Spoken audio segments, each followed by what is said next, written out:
하나님 감사합니다. 우리 사랑하는 장로님들, 권사님들, 집사님들 불러주시고 저희 금요일 오전에 모여 하나님 말씀을 함께 나누게 해주시니 감사합니다. 하나님, 우리가 지식적으로 하나님의 말씀을 알아가는 데 그치는 것이 아니라 그 말씀이 우리의 마음판에 깊이 새겨지며 최종적으로는 하나님께 영광을 올려드리는 그런 삶을 살아가는 우리 모두가 되어질 수 있도록 주님 역사하여 주옵소서. 감사드리며 예수님의 이름으로 기도합니다. 아멘. 한 주간 잘 지내셨죠? 네. 지난주에는 저희가 만나지 못했고 영상으로 만나뵙고 우리 2주 만에 다시 만났습니다. 그렇죠? 자, 오랜만에 저희가 모였으니까 우리 첫 번째 시대부터 마지막 10번째 시대까지 여러분 기억하고 계시죠? 기억하고 계시죠? 왜 뭐가 잘못됐어요, 집사님? 잘 나오고 있죠? 자, 우리 첫 번째 시대부터 우리 10번째 시대까지. 자, 준비되셨죠? 저는 안 합니다. 여러분들만. 시작!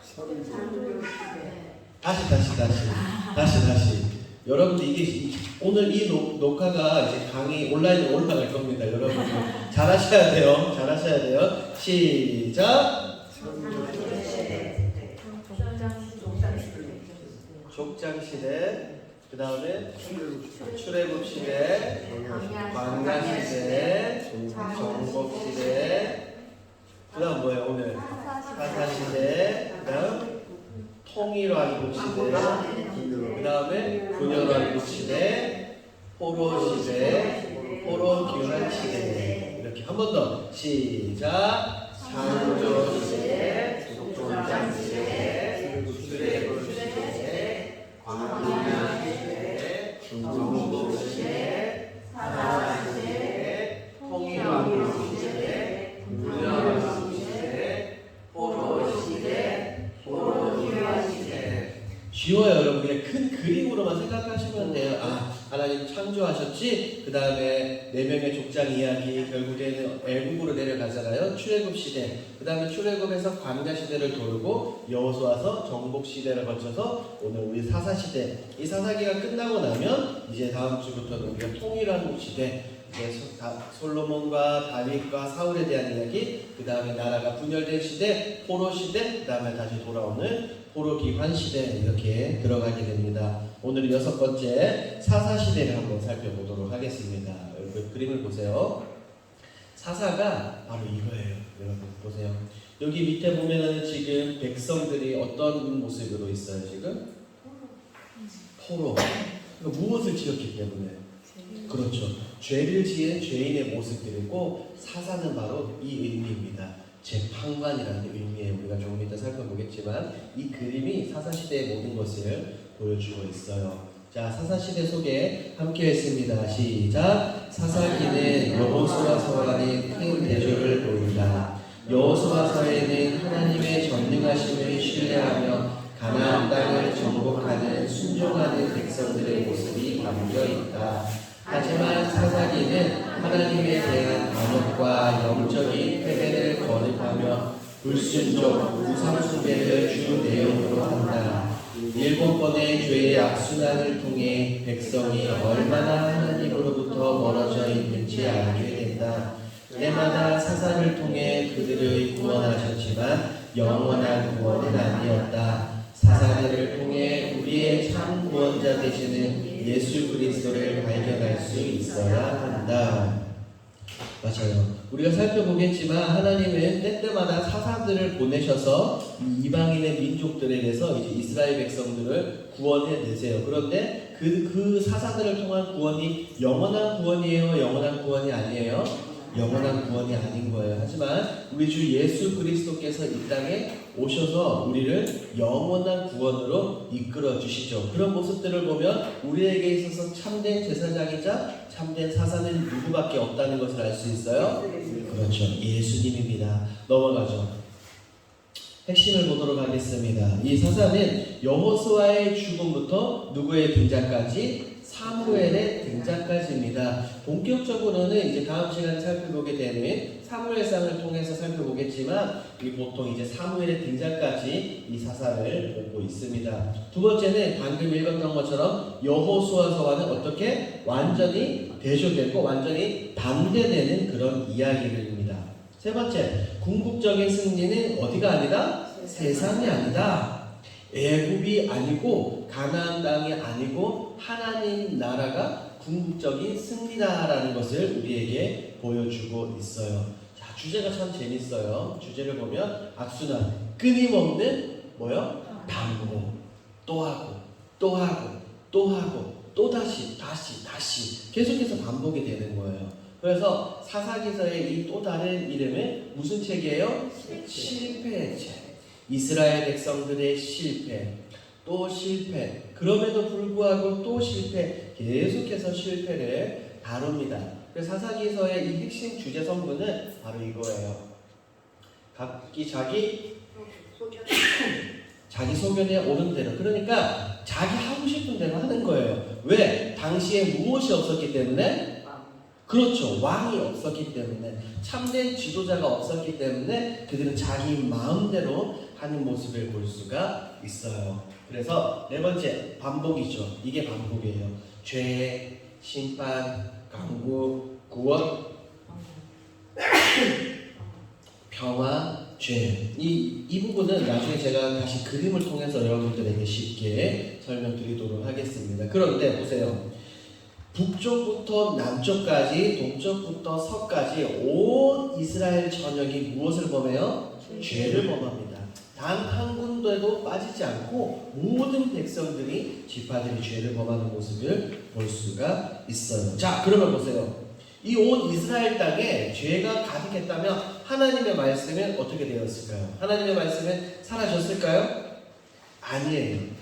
그럼에도 불구하고 살아계신 하나님의 말씀은 여전히 존재하고 계셨고, 하나님의 말씀을 붙드는 백성들이 존재하고 있었다는 겁니다.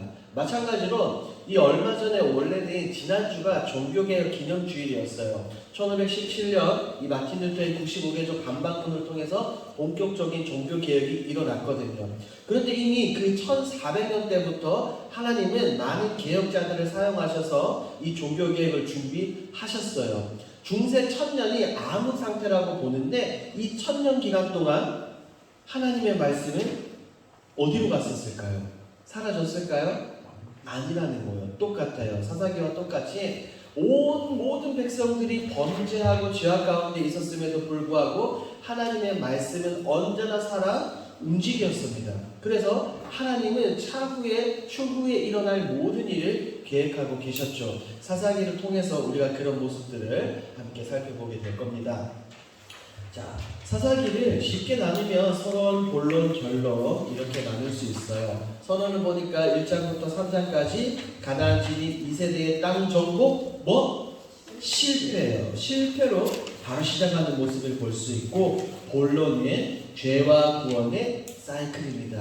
다람쥐 쳇바퀴 돌듯이 계속해서 반복되는 모습을 볼 수 있고, 그 다음에 세 번째 결론은 전적으로 타락한 우리 인간의 적나라한 모습들을 우리가 오늘 함께 살펴보게 될 겁니다. 도덕적으로도 부패하고, 종교적으로도 부패하고, 성적으로도 완전히 부패한 이스라엘 백성들의 모습을 통해서 오늘날 우리의 모습을 발견하게 됩니다. 자, 이게 바로 사사기의 구조예요. 여러분들 강의 안에 보시면 제가 이 그림 넣어놨죠.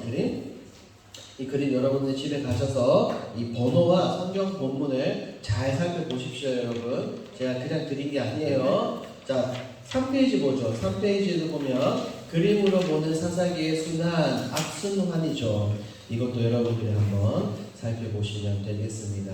그 다음 4페이지를 보면 제가 이 배경, 성경 배경을 지역을 그림을 해놨죠. 암몬이 어디고 모함이 어디고 딥나, 미스바, 보김, 여리고 등등등 여러분들이 이 지도를 살펴보도록 하겠습니다. 제가 좀 이따가 다시 한번 설명을 드리도록 할게요. 자, 이제 본격적으로 실패하는 백성들에 대해서 살펴보겠습니다. 강의한 5페이지입니다. 정복에 실패하는 백성들. 자, 1번을 보시면 유다, 베냐민, 에브라임, 므낫세, 스불론, 아셀, 납달리, 단 지파의 실패입니다. 강의안에는 7가지 족속으로 나와 있지만 요셉 지파가 2개잖아요. 그렇죠? 그래서 요셉의 아들 에브라임, 므낫세까지 포함해서 총 이 모든 지파가 정복에 실패를 하는 거예요. 자, 강의안 제가 적어놓지 않았습니다. 저를 보세요. 유다 지파는 이 예루살렘과 헤브론을 정복을 했어요. 하지만 그들 가운데 이제 가나안 민족들 가운데 철병거를 소유한 그 민족들을 쫓아냈을까요? 못했을까요? 쫓아내지 못했어요. 완벽하게 진멸하라는 이 쫓아내라는 하나님의 말씀에 순종하지 못했어요. 베냐민 족 역시 지파 역시 그들의 여부스 족속을 완전히 쫓아내지 못했습니다. 그리고 에브라임은 베델을 정복했고 므낫세는 다른 땅을 정복을 했지만 완벽하게 또 쫓아내지 못했어요. 스불론, 아셀, 납달리, 단이 정말로 재미있는 것은 무엇이냐면 이 지파들이 가나안 거민들을 쫓아내야 되는데 성경을 보니까 오히려 단 지파는 그들에게 쫓겨서 산지로 올라가 버려요. 평지에서 안 살고 산 골짜기로 올라가는 모습을 볼 수가 있습니다. 뭐가 된 거예요? 오히려 주객이 전도되어 버렸어요. 완전히 입장이 뒤바뀐 내용들을 살펴보게 될 겁니다. 이어서 그들의 실패의 주된 원인입니다. 정복보다는 가나안 거민들과 어떻게 해요? 함께 거주하기로 시작이 되었어요. 타협했다는 거예요. 그들을 완전히 쫓아내지 못하고 타협했죠. 우리 그 사자성어인가요? 그게 있죠. 금묵자무, 근주자적. 그렇죠. 붉은색을 가까이 하면 붉게 되고 검은색을 가까이 하면 검게 된다는 것처럼 그들을 완전히 쫓아내지 못하고 함께 거주하다 보니까 그들의 가나안의 문화가 어떻게 우리 이스라엘 안에 들어오게 되었어요. 중요한 것은 보십시오. 우리가 하나님의 자녀로 백성으로 이 땅을 살아갈 때 세상과 반드시 무엇이 되어야 될까요? 구별돼야 돼요. 구별. 세상과 함께 살아가는 것은 좋은데 세상과 구별되지 않으면 우리는 세상의 이 타락한 문화에 많이 물들 수밖에 없다는 겁니다. 그래서 여러분 레위기에서 살펴본 것처럼 거룩이라는 단어가 있죠. 하나님께서는 그렇게 말씀하셨어요. 내가 거룩하니 너희도 뭐하라? 거룩하라. 거룩하신 하나님께 나아갈 때는 우리가 무엇이 없어야 돼요? 죄가 없어야 되는데 이 거룩이라는 단어가 히브리어로 카도시라는 단어예요. 그 단어의 뜻이 뭐냐면 자르다. 카트. 죄를 완전히 자르라는 거예요. 세상과 완전히 단절되고 구별되라는 그런 의미입니다. 그런데 지금 백성들은 이 약속의 땅에 들어가서 그들을 쫓아내지도 못하고 함께 거주하면서 그들에게 영향력을 받는 모습을 볼 수가 있어요. 그래서 가나안 그들은 진멸당하는 것 대신에 거주지를 그냥 그들의 생활 터전을 잠시 옮기는 것에만 그치게 됩니다. 자, 말씀드린 것처럼 클라이막스가 단지파예요. 단지파. 그들은 어디로 쫓겨간다? 산지로 들어가게 됩니다. 오히려 역전당하죠. 우리 교회가 세상에 영향력을 끼치는 것이 아니라 오히려 세속화의 물결이 교회로 너무나도 많이 들어온 거예요. 여러분들 이제 권사님들, 장로님들 예전에 한번 생각해 보세요. 60년대, 70년대, 80년대에는 오히려 세상이 교회의 문화를 어떻게 했어요? 보고 배워갔거든요. 교회에서 있는 뭐 이런 율동들, OHP 뭐 찬양 문화들 이런 것들을 각종 문화들을 세상이 교회로부터 배워갔다면 이제는 완전히 바뀐 거예요.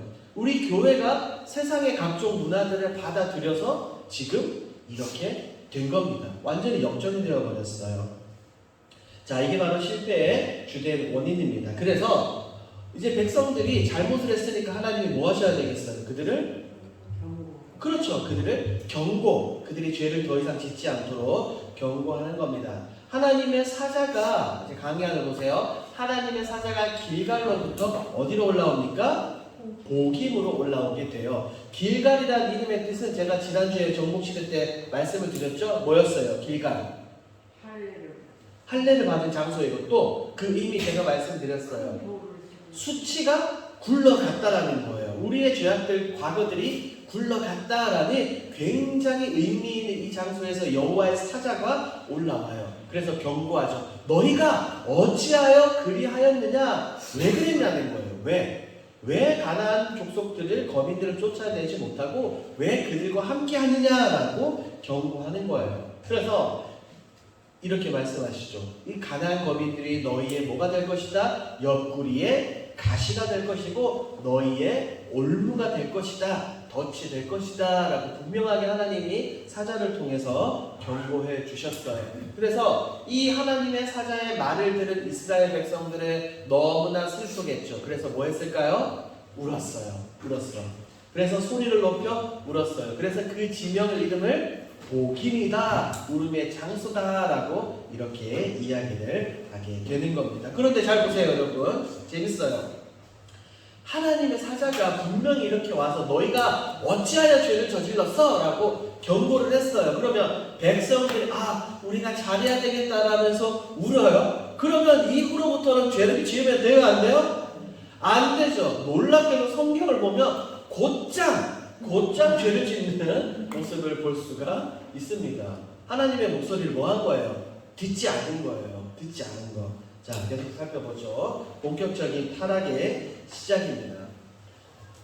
악을 행해요. 죄를 행하는데 어디에서? 여호와의 목전에서, 하나님이 보시는 앞에서 그들은 죄를 범하고 악을 저지릅니다. 그래서 두 번째 보니까 누구를 버리는 거예요? 여호와를 버렸다는 말. 여러분, 무엇을 버립니까? 여러분들이 쓰레기통에? 쓰레기. 이게 쓰레기가 뭐예요? 더 이상 필요 없는 거, 나에게 소중하지 않는 거, 내가 가치 없게 여기고 하찮게 여기는 것을 버리잖아요. 성경을 보니까 백성들이 그런 의미로 누구를 버렸다? 하나님을 버렸다. 하나님이 더 이상 우리에게, 나에게 의미가 없다는 거예요. 그리고 그 대신에 누구를 섬깁니까? 바알과 아스다롯을 섬깁니다. 바알은 익히 잘 아는 것처럼 가나안을 주장하는 그들의 신이에요. 이 바알은 비의 신이거든요. 참 정말 좀 어떻게 보면 좀 역겹다라고 할 수 있어요. 왜냐하면 이 바알이 남성 신이거든요. 남성 신인데 어떤 거냐면 이 여성의 신과 성관계를 하게 되는 거예요. 그래서 이제 이 성관계가 클라이막스에 이르렀을 때 사정을 하게 되잖아요, 남자가. 그러면 그 사정하는 게 비가 돼서 내린다고 생각을 하는 거예요. 무슨 말인지 아시겠죠? 그러니까 이 바알 자체가 굉장히 음란한 신이고, 바알에게 기도한다는 것 자체가 굉장히 음란한 행위라는 거예요.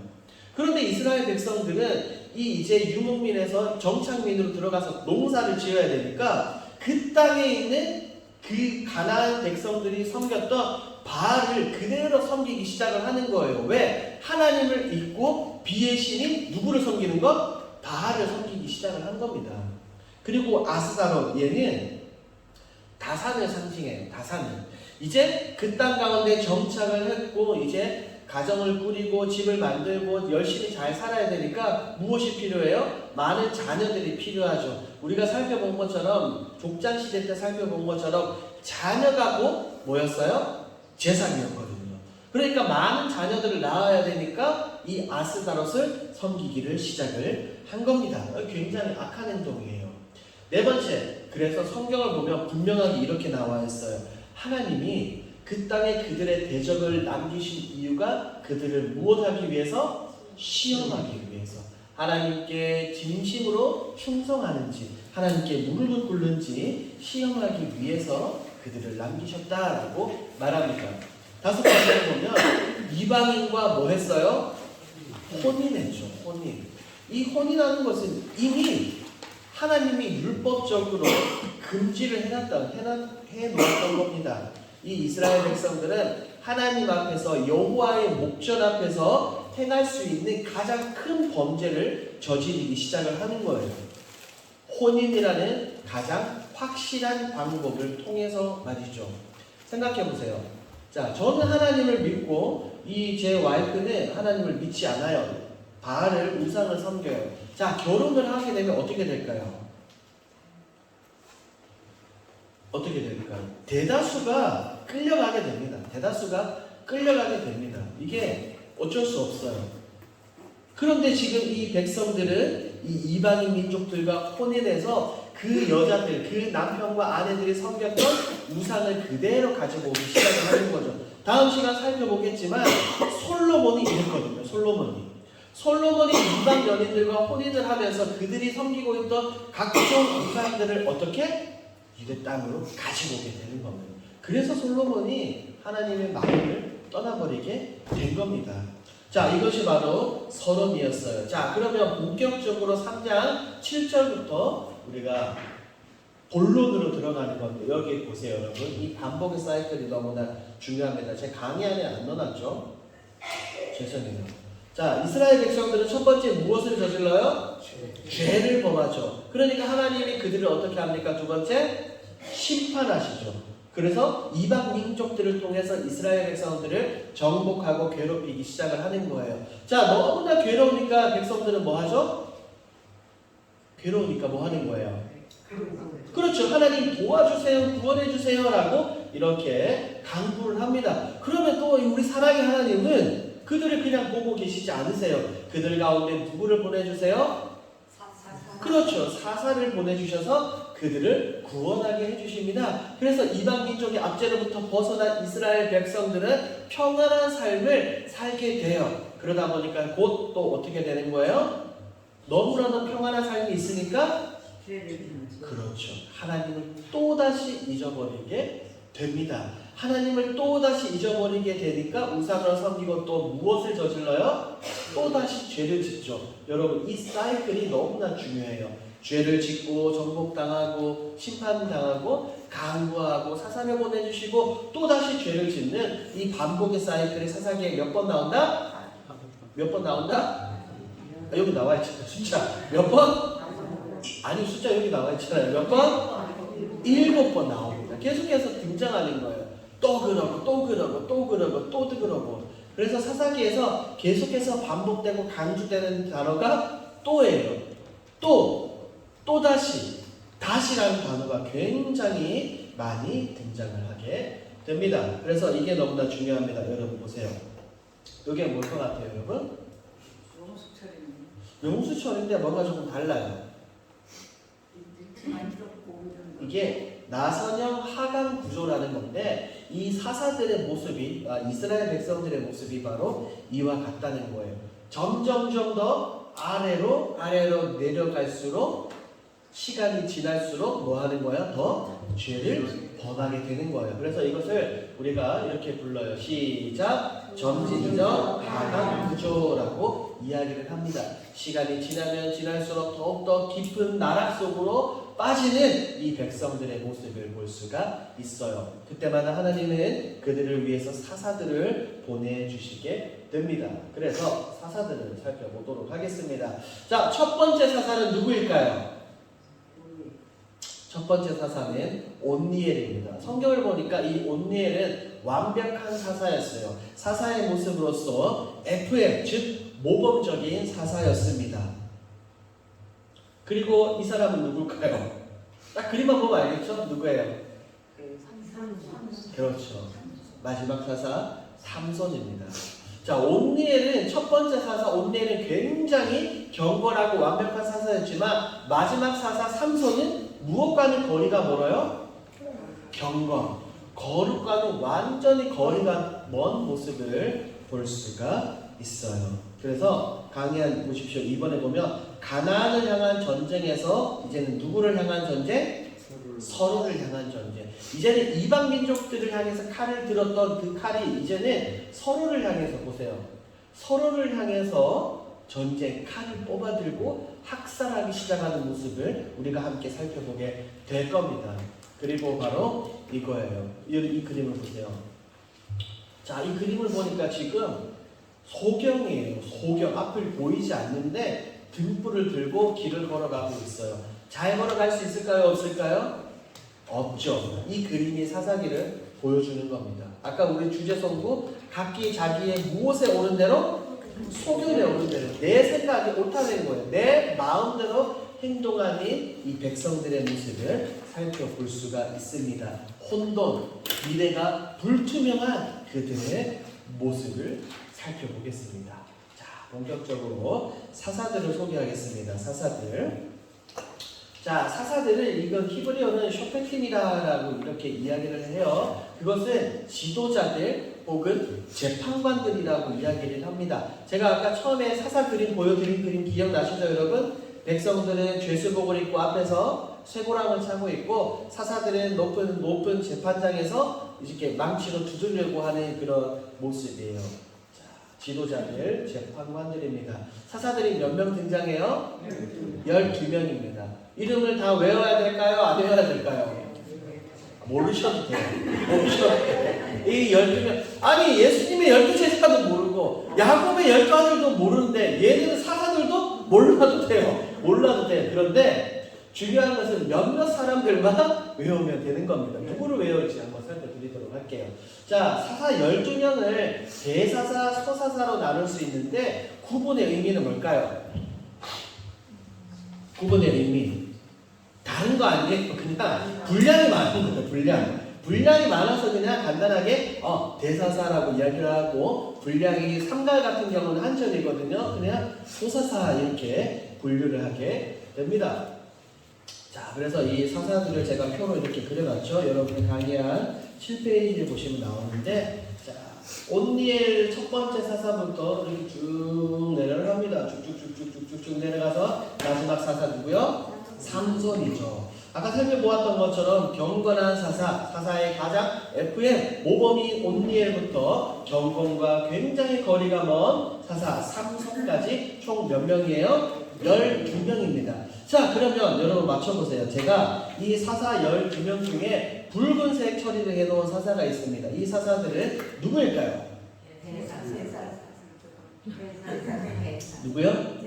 그렇죠. 맞아요. 대사사라고 불리는 사람들입니다. 그래서 다른 사람들의 이름은 여러분이 잘 모르실 텐데 지금까지 온니엘, 에훗, 드보라, 기드온, 입다, 삼손에 대한 이야기는 굉장히 많이 들으셨을 거예요. 그렇죠?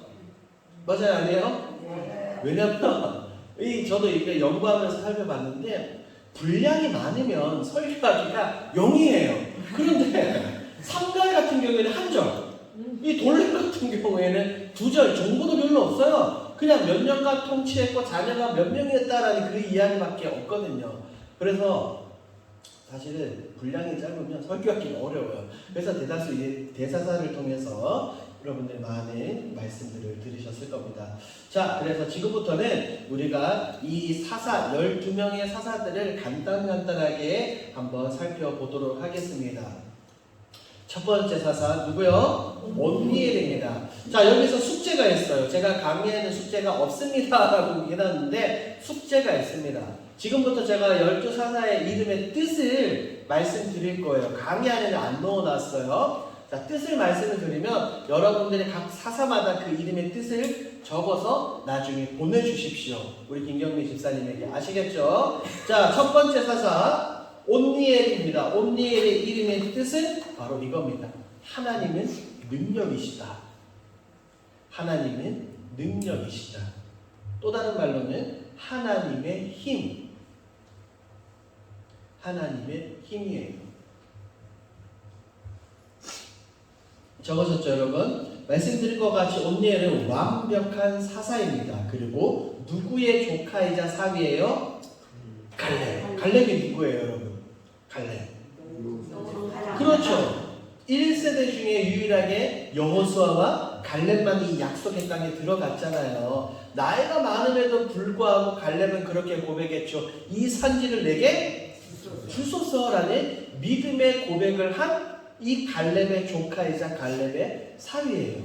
그러니까 이 온니엘 역시 굉장히 멋진 사람이죠. 그런데 이 온니엘부터 시작하여서 온니엘 이후로부터 무엇이 시작이 되는 거예요? 점진적 내리막의 시작입니다. 아까 나선형 하강 구조 여러분 보셨죠? 지금 우리가 제일 위에 있다면 점차 내려가는 모습을 볼 수가 있어요. 자, 다른 부분은 여러분이 강의 안에 살펴보시면 되고, 자, 그 다음 두 번째 사사 누구입니까? 에훗이죠. 에훗의 이름의 뜻은 바로 일치입니다. 일치, 결합, 일치, 결합. 이것이 바로 에훗의 이름의 뜻입니다. 자, 성경을 여러분들이 이미 잘 알고 계시는 것처럼 에훗이 어떤 사람이었어요? 그렇죠. 왼손잡이긴 한데 성경을 보니까 오른손이 말랐다라고 표현을 하고 있습니다. 그 말인즉슨 에훗은 오른손을 쓸 수 있어요? 없어요? 없는 상태. 좀 적나라하게 이야기하면 에훗은 장애인이라는 말입니다. 장애인. 그 그런데 왜 하나님은 건강하고 건장한 이 남자 사사가 아니라 이 장애인 사사 에훗을 사용하셨을까요? 이스라엘의 영적 상태가 바로 그렇다는 거예요.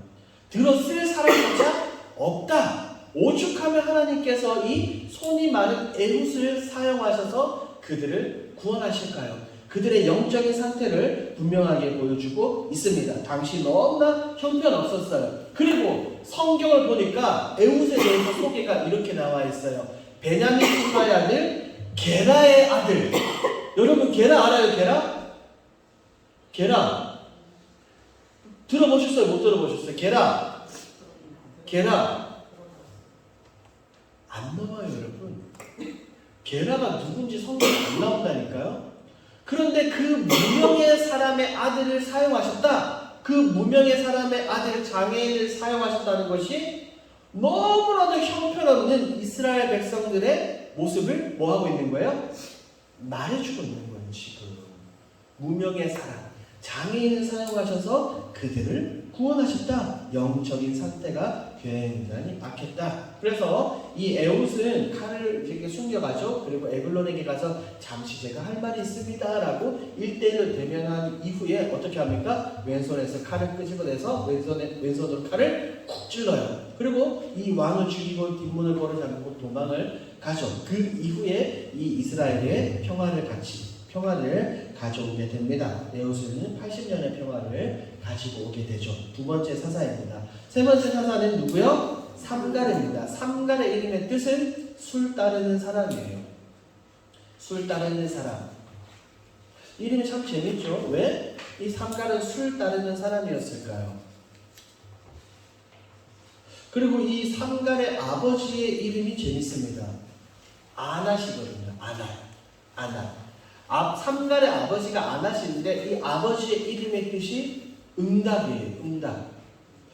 이 아낫이 무슨 기도를 하나님께 했는지는 모르겠지만 그 이름대로 하나님은 이 백성들을 구원해 주시기 위해서 술 따르는 사람 누구를 낳게 해주신 거예요? 삼갈을 낳게 해주신 거예요. 그런데 이 삼갈은 무엇으로 그들을 죽였습니까? 이거 제가 어떠났네요. 무엇으로? 소모는 막대기로 블레셋 사람 600명을 쳐 죽였어요. 무엇으로 여러분? 소모는 막대기. 제가 손을 안 몰아봐서 모르겠지만 소모는 막대기 크겠어요? 작겠어요? 작겠죠. 너무 크면은 소가 죽을 수도 있잖아요. 그게 무엇을 의미하냐면 굉장히 보잘것없는 이 작은 막대기 하나를 통하여서 백성들을 뭐한다? 구원한다는 거예요. 우리가 출애굽 시대 때 살펴보았죠. 하나님이 애굽 땅에 10가지 재앙을 내릴 때 먼지나 아니면 파리나 보잘것없는 그런 것들을 통해서 애굽을 심판하셨던 것처럼 하나님은 지금 굉장히 보잘것없고 하찮은 그 물건을 통하여서 이스라엘 백성들을 구원하시는 모습을 볼 수가 있습니다. 자, 이어서 드보라입니다. 드보라의 이름의 뜻은 꿀벌이에요. 꿀벌. 재미있는 것은 이 드보라의 이름이 이전에도 한 번 더 등장합니다. 누구냐면 그 리브가의 유모예요. 리브가. 이삭의 아내 리브가 알죠? 그 유모의 이름도 드보라예요. 꿀벌. 그런데 첫 번째로 이제 누가 등장하는 거예요? 어떤 사람? 여성이 등장하는 겁니다. 본래 성경에서 권위를 가지고 가장이고 그 다음에 하나님의 일을 열심히 하고 하나님으로부터 많은 것들을 받아서 모든 일을 진행하는 사람들은 남성이에요? 여성이에요? 남성이죠. 근데 지금 드보라 여성 사사가 등장했다는 거예요. 이게 무엇을 뜻하는 거예요?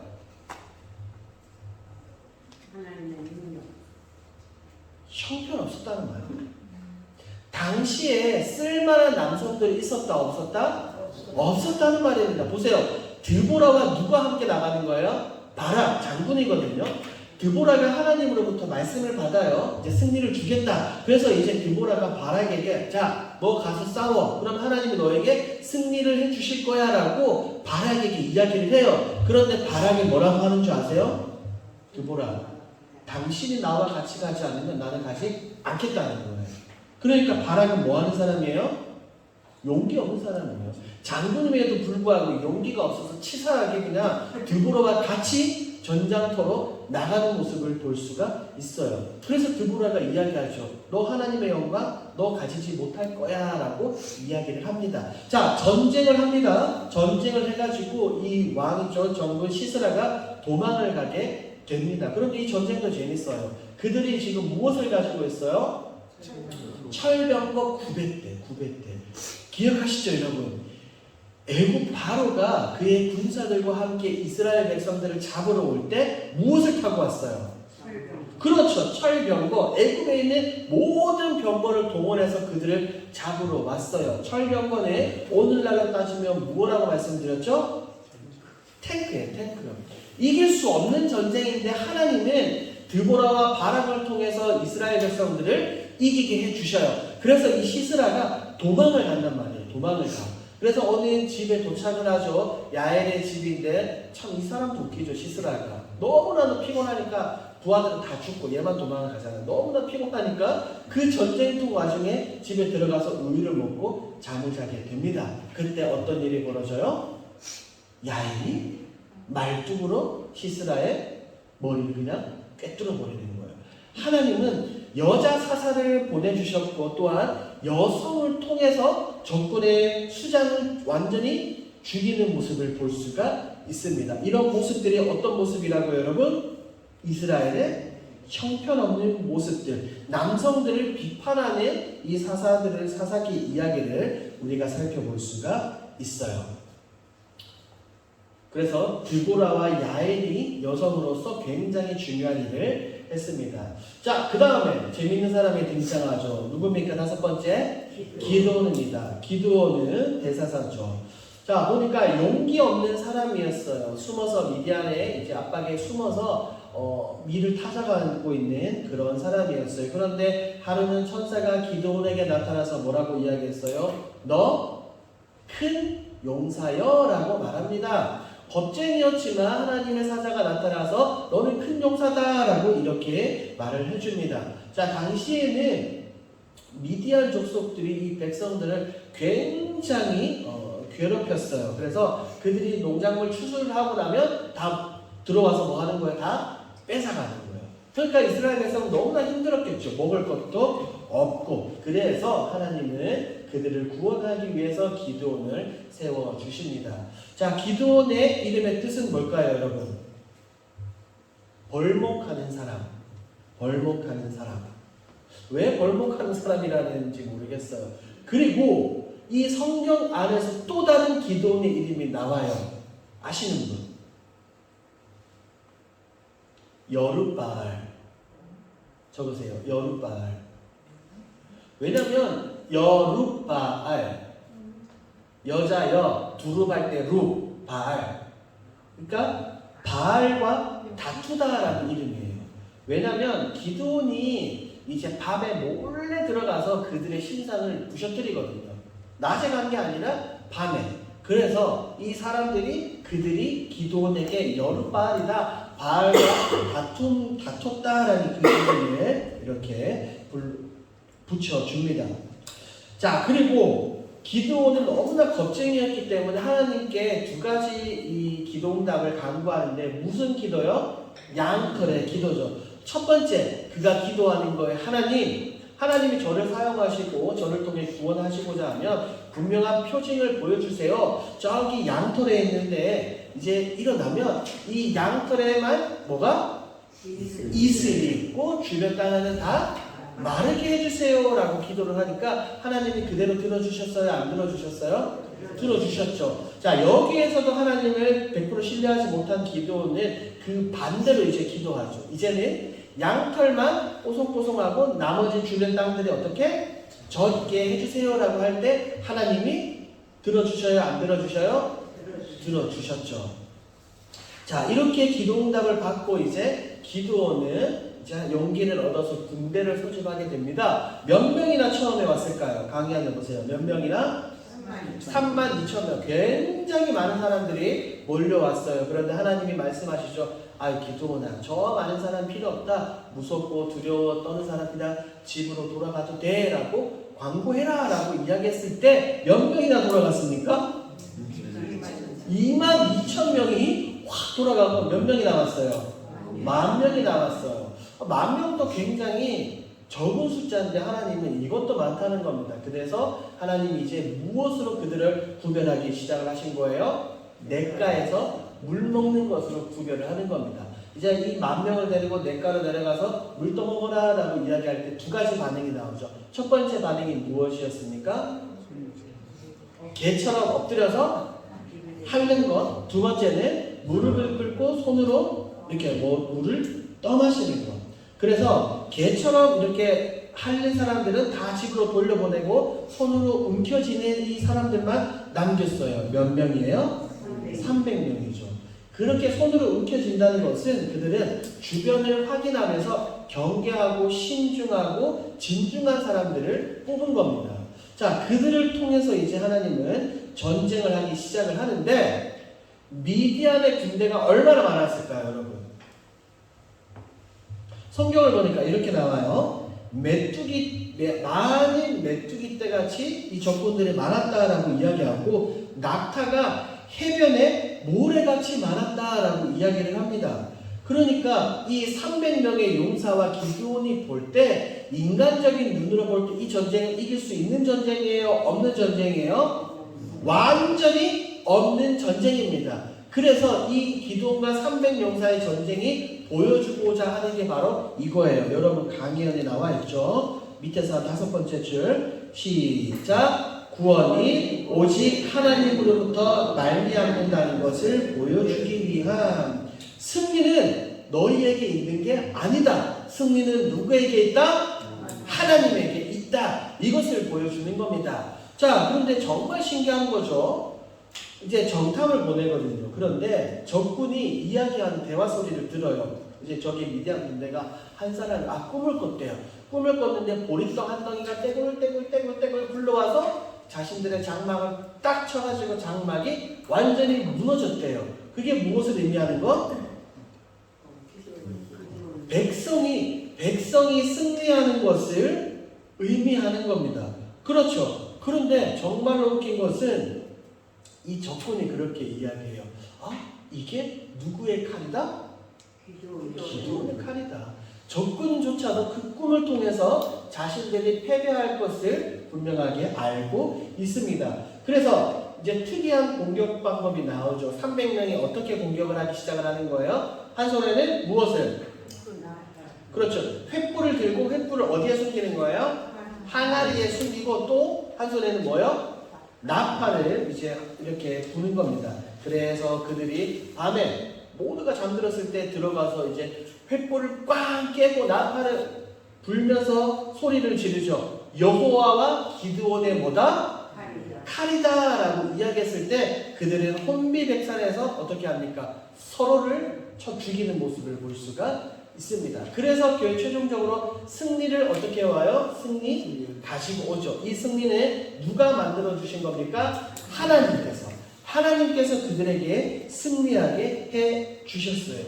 성경을 보니까 너무나도 멋있어요. 제가 여기 8페이지 마지막 줄에 보세요. 여호와께서 그 온 진영에서 서로 땡땡땡 칼로 치게 하심으로 하나님이 이 적군들의 눈을 가리셨다는 거예요.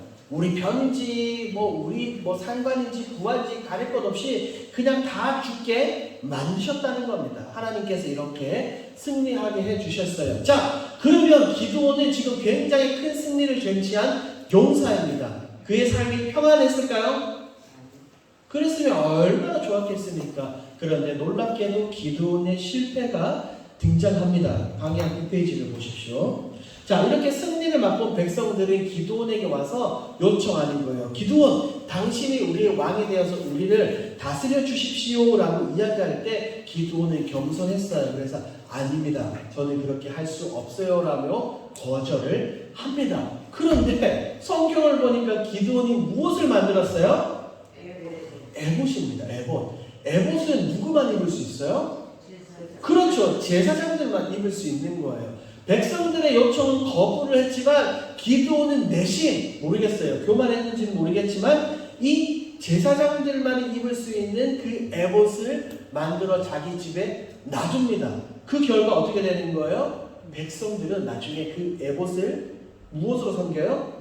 우상으로 섬기게 되는 겁니다. 그러니까 기드온의 그 행동을 통해서 백성들이 어떻게? 하나님을 버리고 우상을 섬기는 에봇을 숭배하는 모습을 볼 수가 있어요. 그리고 기드온의 아들 보세요. 이름 뭡니까 여러분? 아비멜렉이에요. 아비멜렉. 너무나 재밌어요. 아까 기드온은 분명히 백성들의 왕이 안 된다라고 이야기를 했잖아요. 아들의 이름을 기드온 이렇게 지었어요. 여러분 여기 보세요. 제가 알려드릴게요. 히브리어예요. 합성. 멜레크는 왕이다, 왕이라는 뜻이고요. 아비는 뭘까요? 아버지. 나의 아버지는 왕이다. 무슨 말인지 아시겠어요? 기드온이 백성들이 요청할 때는 나는 여러분의 왕이 될 수 없습니다 라고 말해놓고 치사하게 자신의 아들의 이름은 나의 아버지는 왕이다. 그러면 기드온의 자체가 뭐라는 거예요? 왕이라는 거예요. 말년에 가서 예전에는 하나님께 귀하게 쓰임받았고 백성들을 구원했지만 나중에는 타락한 기드온의 모습을 볼 수가 있어요. 미디안을 물리치고 이스라엘 백성들을 구원했지만 결국에는 경건치 못한 모습으로 생을 마감합니다. 결국 이 아비멜렉은 다른 자녀들을 이제 후손들을 막 서로 죽이는 모습을 볼 수가 있어요. 기드온도 어떻게 보면 결국에는 실패한 사사입니다. 자, 그 다음에 사사는 여섯 번째 사사는 누구예요? 돌라. 잘 모르겠어요. 돌라 누군지 저도. 이름의 뜻은 재밌습니다. 연지벌레. 왜 벌레라는 이름을 붙였는지는 모르겠어요. 왜 하나님께서 이 연지벌레라는 이 돌라를 사용하셨는지는 모르겠어요. 중요한 것은 지금 계속해서 이들이 타락 가운데 들어가고 있으니까 그들의 영적인 상태를 나타내는 것이 아닌가라는 생각을 해봅니다. 그래서 이사갈 지파 출신이고요. 3일에 거주하며 무려 23년을 사사로 섬깁니다. 4번과 5번은 제가 오타났습니다. 실수예요, 여러분. X표 하시면 됩니다. 자, 돌라의 이름의 뜻은 뭐라고요, 여러분? 연지벌레입니다. 돌라. 왠지 여자 이름 같지만 남성입니다. 착각하시면 안 돼요. 돌라는 넘어가도록 하겠습니다. 자, 그 다음 7번째 사사는 야일입니다. 야일의 이름의 뜻, 그가 빛나게 하신다. 그가 깨우쳐 주신다. 야일의 이름의 뜻, 그가 빛나게 하신다. 그가 깨우쳐 주신다.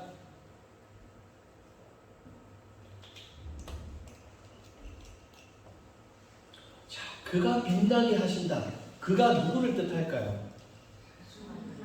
하나님이시겠죠. 그렇죠? 하나님이 빛나게 해주시고 하나님이 깨우쳐 주실 겁니다.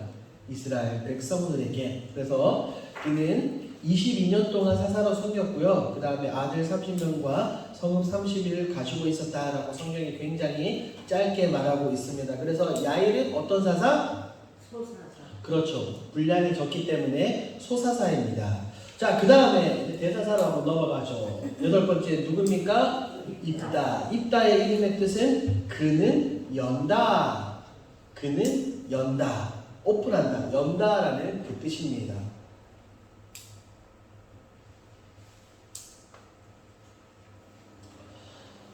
자, 입다는 여러분들이 잘 알고 계시는 것처럼 어떤 우두머리였어요?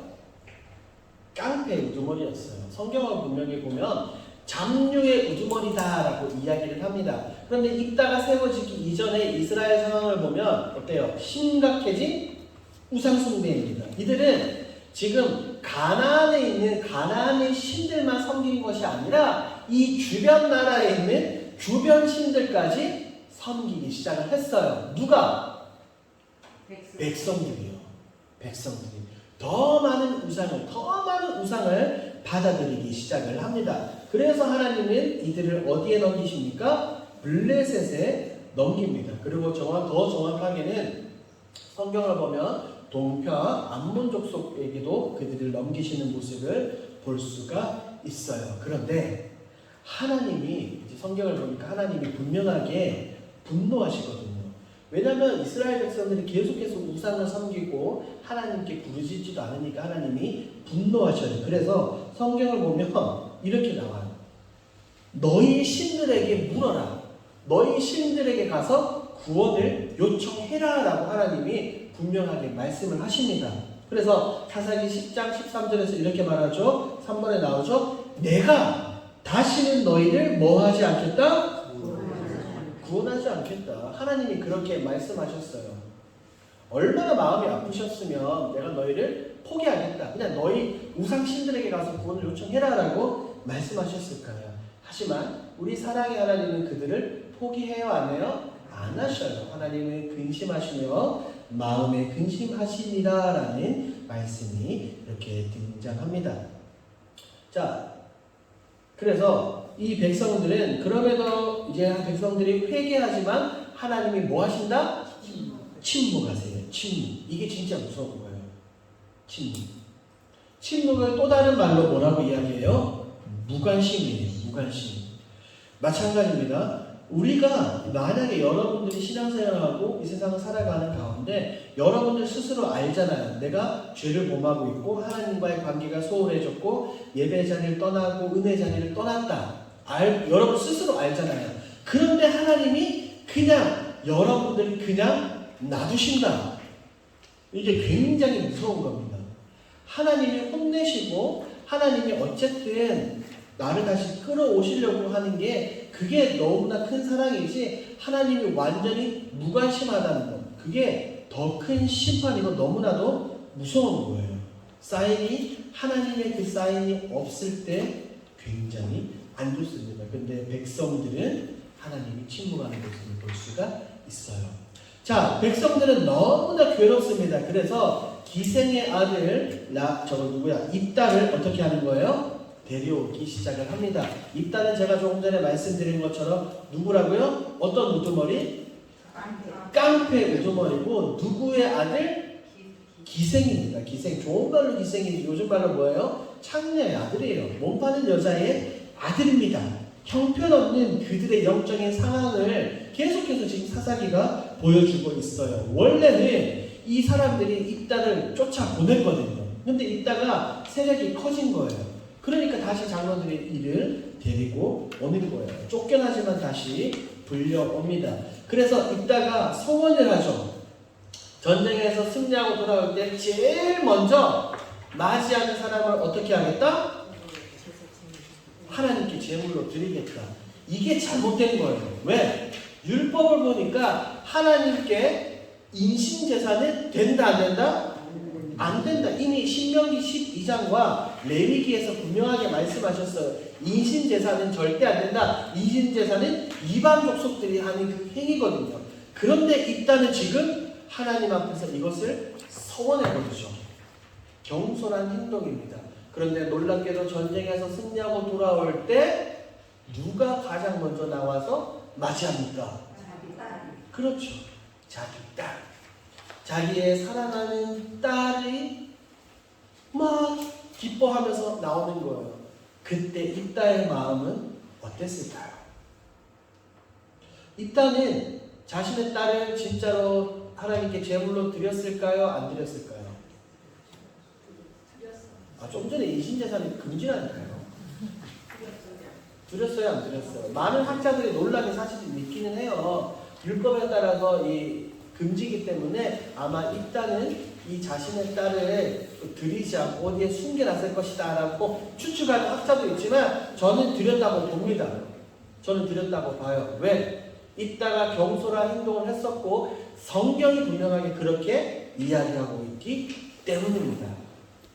자, 그리고 입다 가운데서 이제 또 살펴보겠지만 제가 강의 안에는 넣지는 않았지만 입다는 이제 동족을 살해하는 모습을 볼 수가 있어요.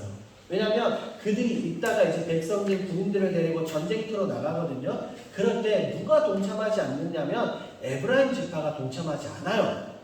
근데 잘 보세요. 당연히 전쟁에 동참 안 했으면 무엇을 얻을 수 없어요? 전리품을 얻을 수 없어요. 근데 에브라임 지파가 가지도 않아놓고 전리품 때문에 투덜거리거든요. 그래서 어떤 일이 일어나냐면 이제 서로 이제 죽이기 시작을 하는 거예요. 그래서 성경을 보니까 이거예요. 쉬볼렛이라고 발음하면 이게 히브리어고 이 에브라임 지파의 발음으로 이게 안 돼서 십볼렛으로 발음하는 거예요. 더 쉽게 이야기하면 쌀이냐 살이냐, 빛이냐 빛이냐 이런 거예요. 그러니까 억양이 말투를 가지고 이 물가에서 구별해가지고 사람을 죽이는데 몇 명이나 죽었을까요? 42,000명이 죽습니다. 동족 살해로 같은 지파, 같은 백성들을 죽이기 시작하는 입다의 모습을 볼 수가 있습니다. 그러니까 보세요. 계속해서 우리가 지금 살펴보는 것처럼 온니엘부터 시작해서 점점 더 어떻게? 악으로. 상황이 점점 더 악화되는 모습을 볼 수가 있습니다. 자, 9번째 사사 누구예요? 입산입니다. 이름의 뜻은 상수리나무. 상수리나무. 재미있는 것은 여러분 상수리나무가 어떤 의미인지 아세요? 창세기에서 우리가 나눴어요. 족장시대 때. 아브라함이 하나님의 말씀을 따라서 이동을 하다가 가나안 땅에 들어왔습니다. 첫 번째 제단을 쌓았던 데가 어디일까요? 상수리나무 근처에서 첫 번째 제단을 쌓았어요. 그런 것처럼 이 상수리나무가 뭐 큰 의미가 있겠죠. 그런데 이 엘론에 대해서도 성경 이야기를 하고 있지 않아서 잘 모르겠어요. 그가 북쪽 스불론 사람 입산. 잠시만요. 죄송해요. 입산의 이름의 뜻은 상수리나무가 아니라 빠름입니다. 빠름. 죄송해요. 뒤에 나오는 엘론이 상수리나무고 입산이 빠름. 무엇을 빠르는지는 모르겠지만 빠름이에요. 아들 30, 딸 30을 놓고 7년간 백성들을 다스렸습니다. 입산. 이름의 뜻이 뭐라고요? 빠름. 자, 그 다음에 엘론입니다. 엘론의 이름의 뜻이 상수리나무.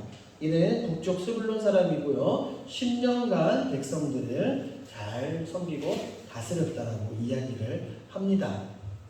성경이 말하고 있지 않아서 사실은 잘 모르겠어요. 추측할 수가 없어서. 자, 그 다음에 압돈입니다. 압돈. 이 압돈의 이름은 예배의 장소입니다. 예배의 장소.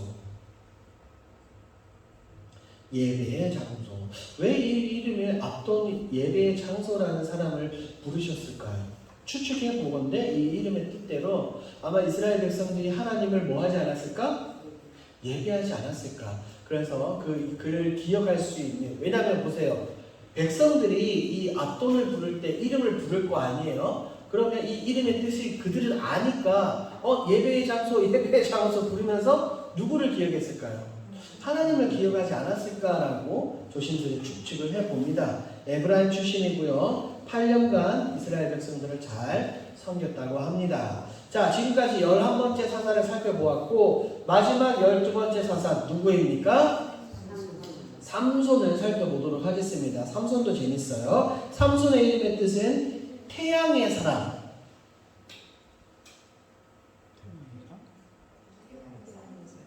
태양의 사람. 그리고 작은 태양이라는 이름을 가지고 있어요. 이름의 뜻이에요. 태양의 사람, 작은 태양. 자, 백성들이 끊임없이 이제 하나님 앞에서 범죄하거든요. 그래서 이제 하나님은 또다시 블레셋 가운데 백성들을 넘겨요. 그런데 성경을 보니까 너무나도 충격적이게도 그들이 누구에게 부르짖지 않아요? 하나님께 부르짖지 않아요. 이제는 하나님 도와주세요, 우리를 구원해주세요 라고 부르짖지 않는다는 거예요. 하지만 하나님은 삼손을 선택을 하셨죠. 그래서 수태고지, 태 가운데 있을 때 이미 불러주신 사사가 유일합니다. 그래서 삼손은 무엇으로 구별이 되어 있어요? 나시린이죠. 나시린의 특징 세 가지가 뭐예요, 여러분? 포도주를 먹으면 안 되고, 그 다음에 부정한 시체를 만져서는 안 되고, 무엇을 잘라서는 안 돼요? 머리를 잘라서는 안 됩니다. 그런데 나중에 살펴보겠지만 이 나시린으로 구별된 삼손은 이 나시린의 모든 것을 그대로 범하는 모습을 볼 수가 있어요. 아까 살펴보았던 것처럼 경공과는 굉장히 거리가 먼 삼손의 모습입니다. 자, 나시린은 구별된 사람. 우리 그리스도인들은 어떤 모습으로 이 세상에서 구별돼야 될까요? 제가 이 삼손을 보면서 좀 마음이 많이 아팠어요. 우리는 어떤 모습으로 세상에서 구별돼야 될까요? 더 쉽게는 산상수훈 말씀을 생각해보면 하나님은 우리의 세상에 소금과 빛이라고 말씀하셨잖아요. 그렇죠. 그런데 우리는 과연 세상에서 그렇게 살아가고 있는지, 또한 카도시, 거룩하게 구별되어 살아가고 있는지 우리가 스스로 한번 생각해보면 좋겠습니다. 저를 보세요. 초대교회 때는 예수님이 승천하시고 사도들과 많은 사람들이 함께 신앙생활을 했을 때는 세상 사람들이 교회를 향해서 굉장히 손가락질했습니다. 왜 손가락질했을까요? 왜 우리와 다르냐고. 왜 너희들은 서로 모여서 서로 사랑하고 서로 물건을 나누고 행복하고 기쁘게 왜 우리와 서로 다르게 그렇게 생활하냐는 거예요. 그렇게 손가락질했고, 오늘날 21세기를 살아가고 있는 지금도 세상은 우리에게 똑같이 손가락질하고 있어요. 그런데 그 내용이 완전히 달라졌죠. 초대교회 때는 왜 우리와 다르냐라고 손가락질했다면, 이제는 왜 우리와 다르지 않냐라고 손가락질하고 있습니다. 무슨 말인지 아시겠어요? 교회가 예전에는 구별되었었다면 이제는 구별되지 않는 거예요. 오히려 세상 사람들보다 더 추악하고 더럽고 죄된 모습들이 훨씬 많다는 거예요, 여러분. 여러분, 각종 기독교 뉴스만 봐도 우리 교회는 평안한 거예요. 교회 안에 싸움과 분란이 얼마나 많은지 몰라요. 교회 건축 때문에, 교회 성도들이 돈을 떼먹기도 하고, 목사들이 여성도와 불륜을 일으키기도 하고, 성도가 서로 불륜을 일으키고 서로 사기를 치기도 하고, 때로는 살인사건까지 납니다. 그러니까 세상은 우리에게 손가락질하는 거예요. 왜 다르지 않냐고요. 예전에는 달랐거든요. 예전에는 세상에 선한 영향력을 끼쳤지만 이제는 선한 영향력을 예전처럼 끼치지 못하는 현실을 바라보게 되는 겁니다. 누구의 모습을 통해서요? 삼손의 모습을 통해서. 삼손은 사사로 부름을 받았고 나시린이었지만 그는 물론 나중에 이스라엘 백성들 구원하긴 했지만 전형적인 사사의 표준이 아니었어요. 창녀를 가까이 하고 타락하고 이방 민족들과 혼인을 하고 끝없이 죄악을 향해서 달려가는 모습을 볼 수가 있습니다. 계속해서 살펴보죠. 삼손은 무엇을 따라서 살았습니까? 육체의 욕망입니다. 하나님의 영광과 하나님의 말씀을 위해서 살았던 것이 아니라 육체의 욕망을 위해서 살았던 삼손. 그는 육체의 욕망을 다스리지 못해 어떤 여인들을 취하기 시작을 합니까? 블레셋 여인들이에요. 블레셋 여인. 딥나의 블레셋 여인을 찾아가고 나중에는 가사에 있는 이 들릴라에도 갑니다. 그런데 참 재미있는 것은 이 딥나의 여인과 가까이 할 때 부모가 알았어요. 부모가 반대했다는 말이에요. 근데 막았어요? 못 막았어요? 못 막았어요. 때로는 부모의 책임도 있는 겁니다. 부모가 악착같이 막았어야 돼요.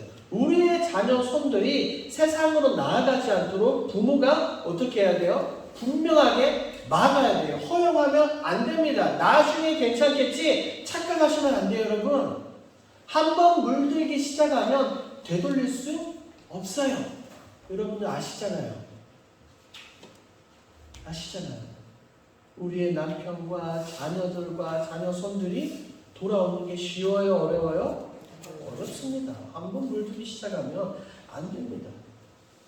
그래서 이 삼손은 나시린의 서약을 파괴를 하죠. 왜? 딥나에 내려가다가 무엇을 만나요? 사자. 그렇죠. 사자를 만납니다. 힘이 얼마나 셌던지 모르겠지만 사자를 어떻게 해요? 잡아 죽이죠. 그리고 그 부정한 시체를 만지기도 합니다. 그리고 그 부정한 시체에서 나온 꿀을 어떻게 해요? 부모에게도 전달하는 모습을 볼 수가 있어요. 완전히 나시린 서약을 파괴하는 삼손입니다. 자, 그 다음에 삼손의 실패가 계속해서 나와요. 자, 들릴라는 만나게 되죠. 그런데 들릴라는 블레셋 사람들을 통해서 삼손의 힘이 무엇인지 계속해서 캐냅니다. 그렇죠. 성경을 보니까 매일같이 삼손에게 졸랐다라고 이야기를 합니다. 결국에 삼손은 들릴라에게 자신의 비밀을 알려줘요, 안 알려줘요? 알려주죠. 여러분 보세요. 죄가 바로 이런 겁니다. 이런 거. 수천 명의 블레셋 사람들이 삼손을 무너뜨리고 삼손을 이기려고 했지만 못 이겼어요. 삼손이 다 이겼어요. 그런데 이 들릴라의 이 작은 유혹 하나에 계속된 집요한 이 유혹 하나에 삼손은 넘어가서 결국 범죄하게 되는 겁니다. 마찬가지로 우리의 삶 속에 있는 아주 작은 죄 하나라도 우리가 해결하지 않고 그것을 계속해서 놔두게 된다면 결국에 어떻게 되는 거예요?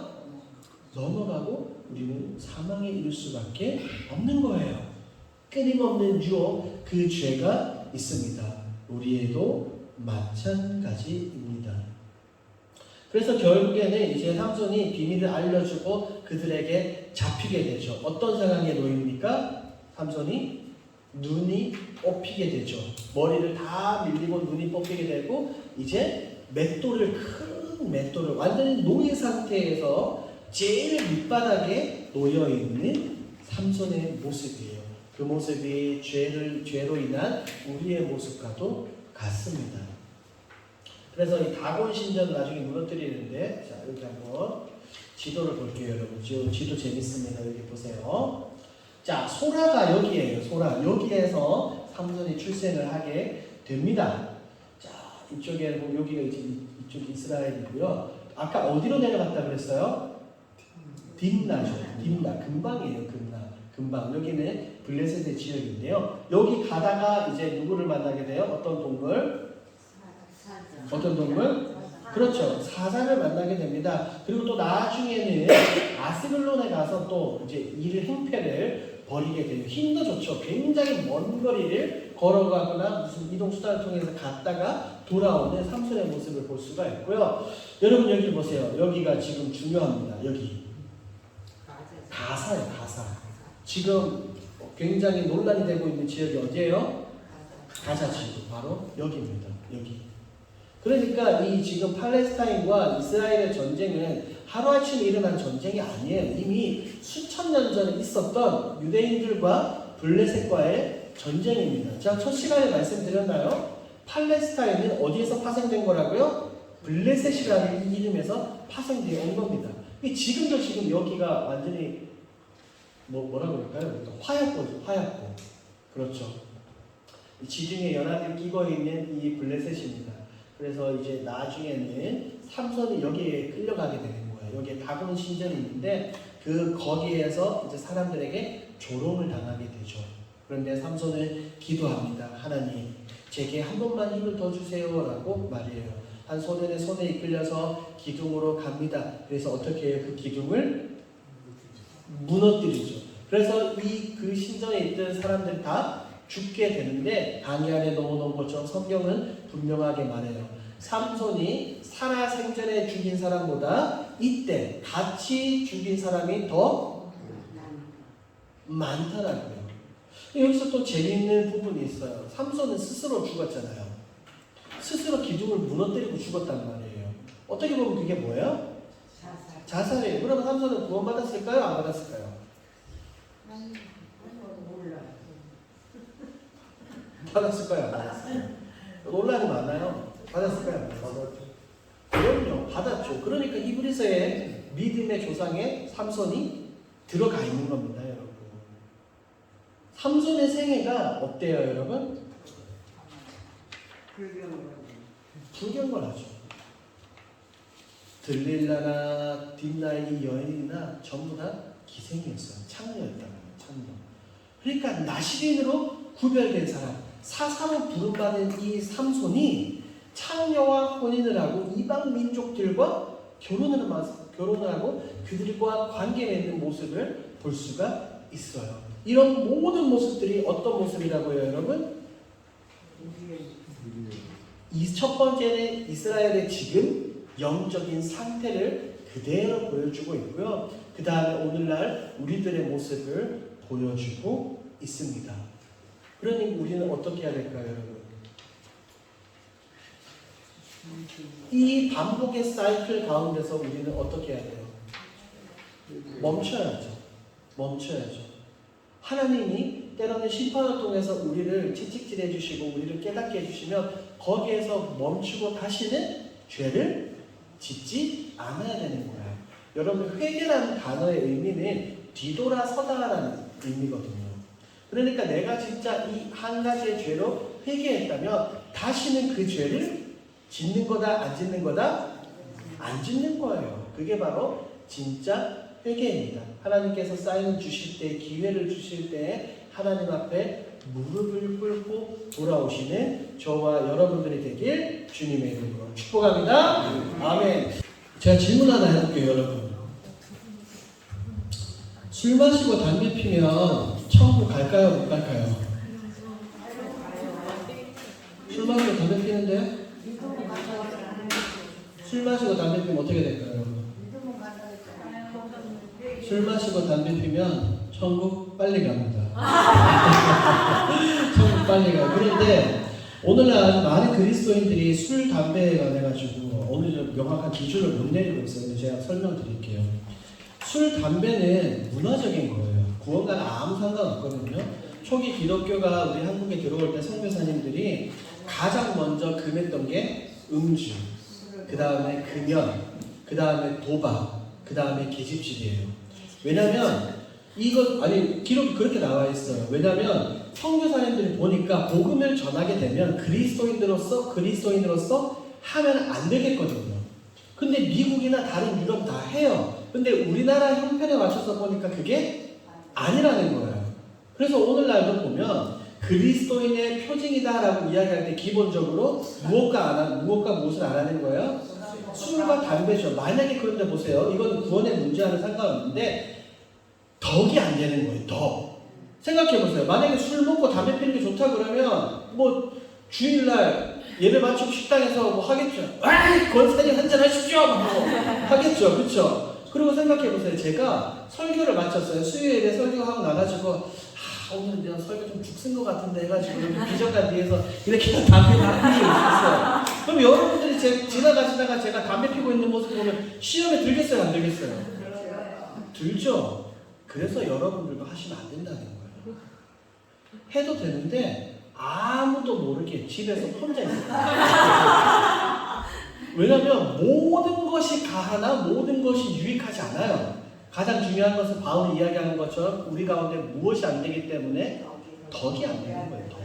하나님의 영광을 가리는 거거든요. 아무도 모를 수는 없죠. 하나님이 하시는. 그러니까 하나님만 혼자 있을 때만 하시라는 거예요. 왜냐하면 술, 담배 하는 게 구원과는 아무 상관이 없긴 하거든요, 여러분.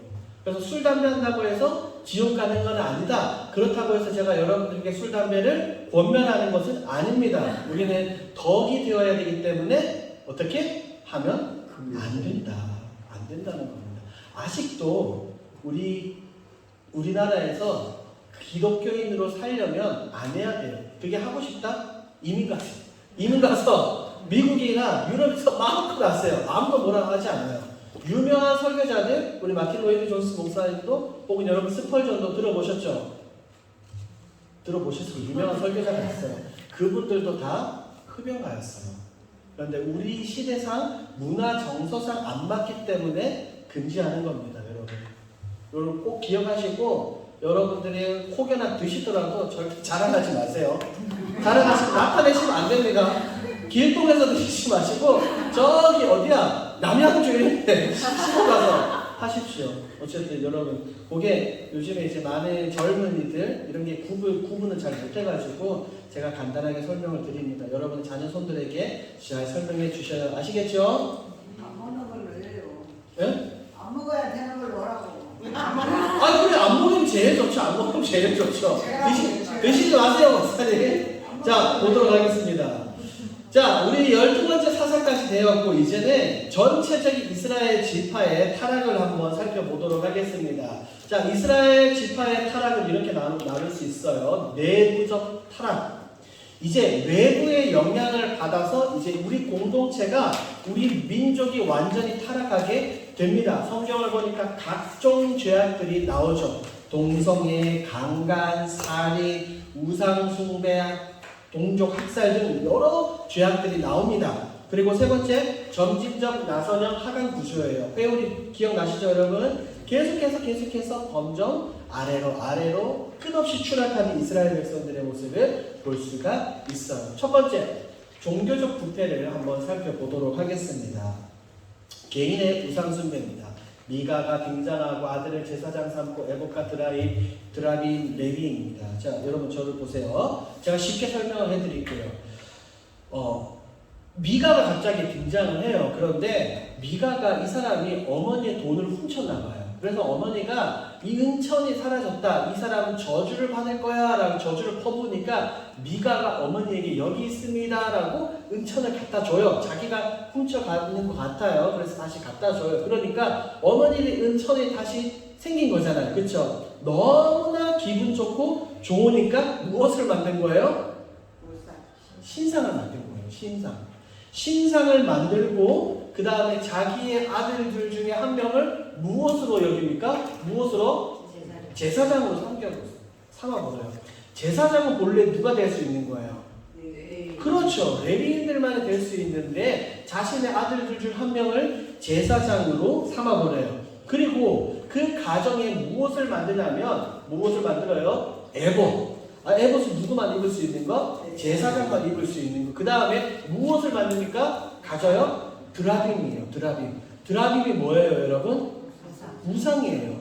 야곱이 외삼촌 라반의 집에서 도망을 올 때 누가 자기의 그 아빠의 우상을 훔쳐와요? 라헬이 드라빔을 훔쳐와가지고 자기 밑에 넣어놓고 아버지 제가 지금 생리 때문에 일어날 수 없습니다 라고 이야기하잖아요. 그래서 라반이 이 드라빔을 못 찾거든요. 그런데 지금 이 미가와 그의 어머니는 그의 집에는 이 드라빔을 만들어 놓는 겁니다. 그리고 성경을 보니까 레위인을 불러오거든요. 다시. 그런데 이 레위인 역시 떠돌이 레위인이에요. 거주지가 없이 그냥 방황하는 그런 어중이 떠중이 레위인을 데리고 와가지고 제사장으로 삼아요. 그런데 보세요. 여러분 13페이지 보면 이들이 너무나 큰 착각이에요. 우상을 만들고 스스로 에봇을 만들고 드라빔을 만들고 부어 만든 신상을 만들고 난 이후에 그들은 이렇게 이야기하는 거예요. 여호와께서 내게 무엇 주실 줄 아노라? 복 주실 줄 아노라. 하나님은 아무 상관없이 하나님을 완전히 무시하면서 그들은 그것을 우상을 향해서 하나님이라고 부르고 내게 복 주실 줄 아노라 라고 말합니다. 이것이 바로 개인의 우상숭배, 한 가정의 우상숭배예요. 그런데 이 한 가정의 개인의 우상숭배가 한 지파로 번져나가는 사건이 등장을 하게 됩니다. 자, 여기를 보세요. 지파의 우상숭배, 단지파, 미가 제사장, 600명 국벌, 미가의 집, 이것도 제가 쉽게 설명을 해드릴게요. 자, 단지파는 어떤 지파였어요, 여러분? 아까 살펴봤잖아요. 이 족속들을 쫓아내지 못해서 어디로? 산지로 들어간 그 조금 뭐라 그럴까요? 좀 연약하고 좀 하나님께 순종하지 못하는 약간 그런 지파예요. 그런데 이 단지파가 북벌을 하기 위해서 정벌 싸움을 위해서 정탐꾼을 보냅니다. 근데 가다가 이제 미가의 집에 들리게 된 거예요. 그리고 미가의 집에 있는 이 제사장을 만나게 돼가지고 이 제사장도 가짜 제사장이잖아요. 그쵸? 그런데 이 정탐꾼들이 그렇게 이야기하는 거예요. 하나님께 물어봐달라고. 그러니까 정통 제사장도 아닌 가짜 제사장에게 이야기하는 겁니다. 하나님께 물어봐 주세요 라고 말이에요. 그러니까 이 가짜 제사장이 괜찮습니다. 하나님께서 허락하셨습니다 라는 이야기를 전달을 합니다. 가짜 예언인 거죠. 가짜 전달 말씀인 거죠.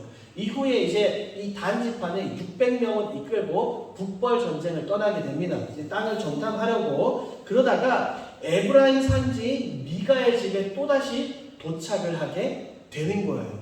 이전에 정탐꾼들이 미가의 집에 갔을 때 그들은 분명히 정탐꾼들을 봤어요.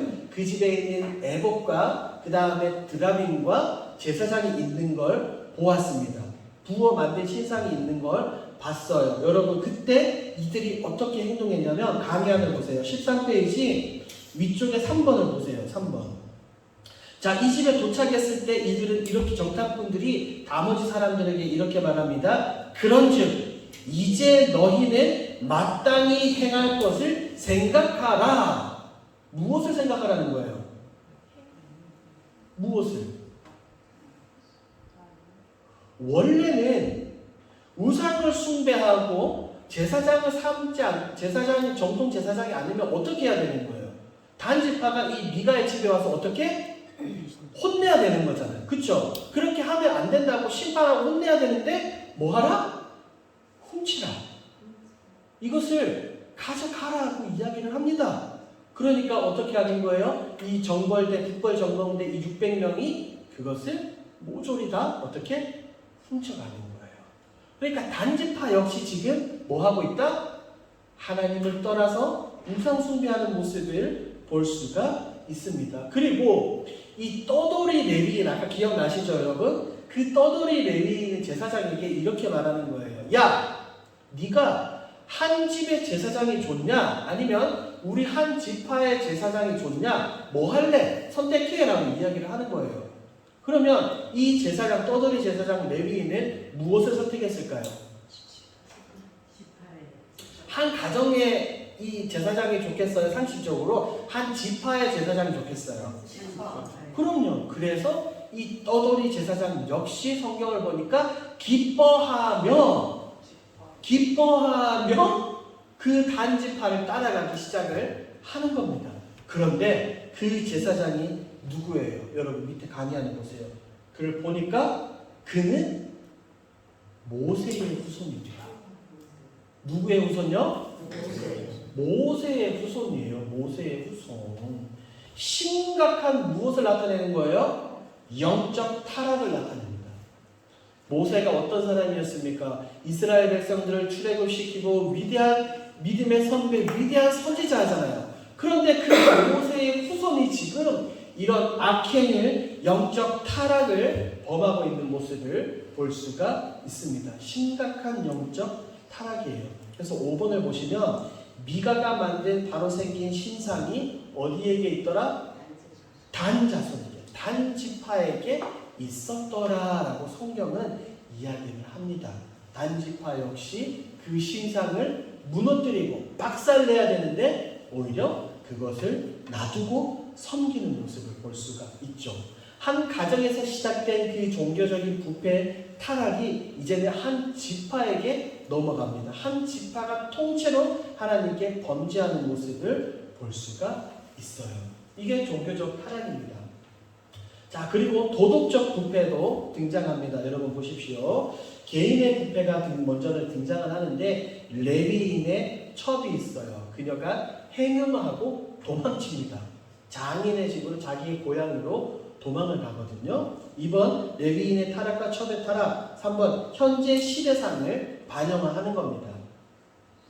보십시오 여러분. 레위인이 어떤 사람이에요? 레위인. 그렇죠. 구별된 사람들이거든요. 레위인이 전국전쟁 지난주에 우리가 살펴본 것처럼 따로 이렇게 무슨 땅을 분배받은 것이 아니라 성읍을 부여받았어요. 하나님께 구별된 사람인데 그 레위인이 지금 무엇을 뒀대요? 첩을 뒀대요. 그런데 그 첩이 행음을 하고 즉 불륜을 하고 장인의 집으로 그러니까 고향 집으로 도망을 간 겁니다.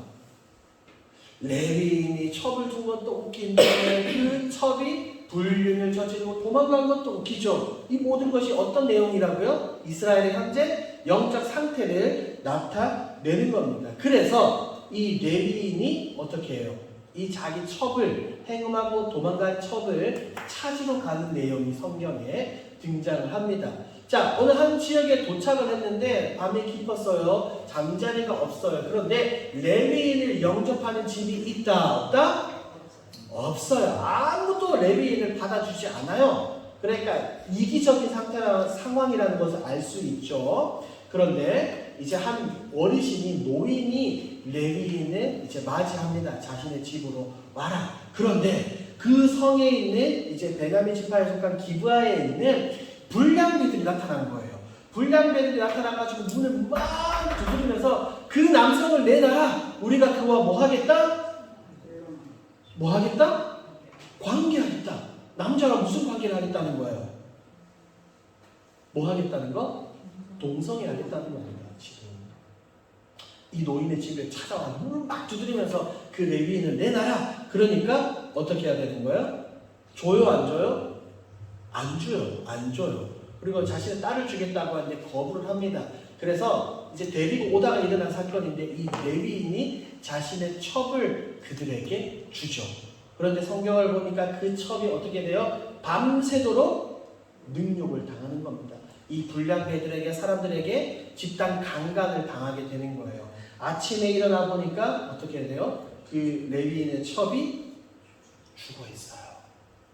깨워도 안 일어나는 거예요. 그래서 그가 그 자신의 첩을, 시체를 가지고 자기 에브라임 산지로 돌아오게 됩니다.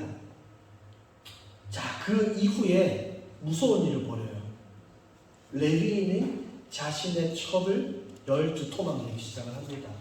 12토막으로 잘라가지고 온 이스라엘 지파에 보냅니다. 그 보낸 의미가 뭘까요? 책임지라는 거예요. 책임지라.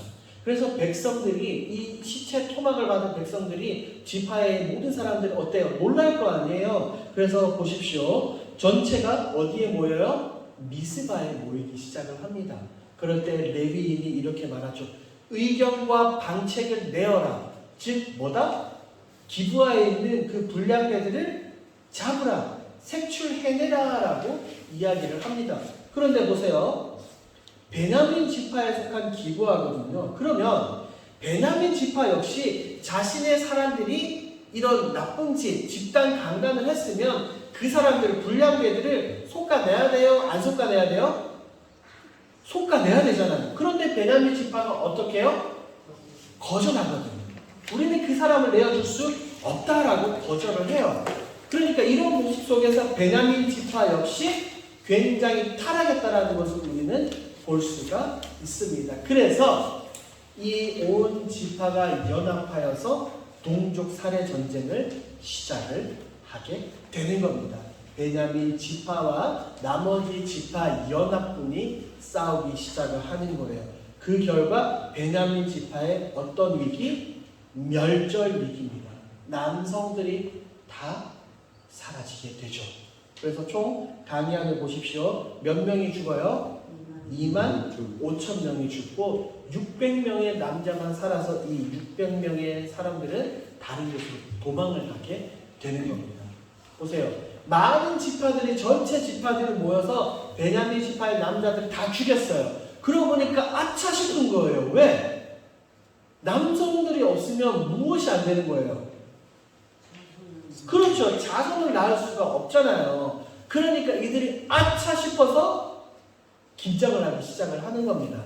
그래서 이 남아있는 남성들에게, 남자들에게 여자를 붙여주기로 그들이 작정을 합니다. 강의안을 보세요.